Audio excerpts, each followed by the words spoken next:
preparing to make something, only to realize halfway that you are short on resources, for you are never fully equipped. Open your ears as I tell you a story of Fluy the Snuffer and her brother's half house. So, Flui's parents, mother and father, give unto them resources to prepare to build a house as a test, that if they can cover that, then they can be trusted over with much.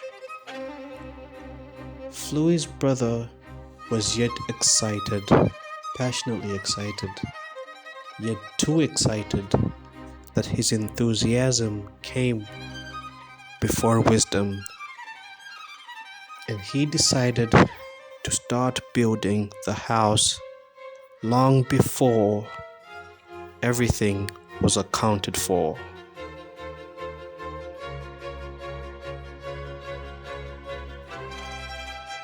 When one prepares to do something, yet take no account of what is required for that to be done, open your ears as I continue telling you the story of Fluy the Snuffer and her brother's half house. Fluy, creating the blueprints with her brother, they worked diligently together and saw to it that every room was accounted for, from the bedrooms to the master bedroom to the kitchen to the living room to the sitting room to the bathrooms to the garage and to the doors and windows in every room, even across the staircase. And as they had made this, they were deeply excited.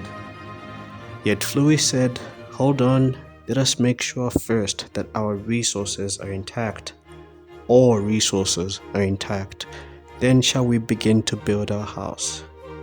Then her brother said, "Wait, no. We can do this. The other resources will come as we keep building."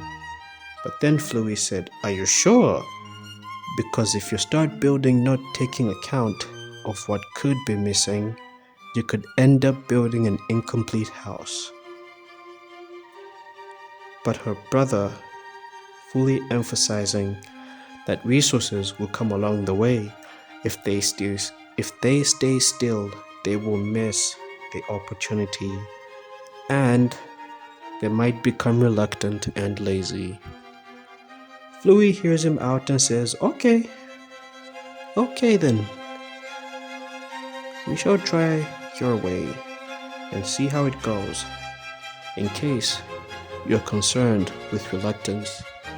So she carries off and leaves him in charge of the project. For he was strong and was able to pile together with his friends.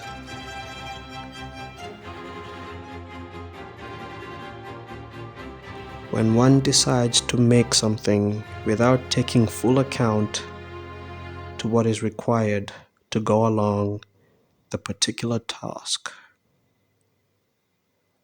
Open your ears as I continue telling you of the story of Fluy the Snuffer with her brother's half house.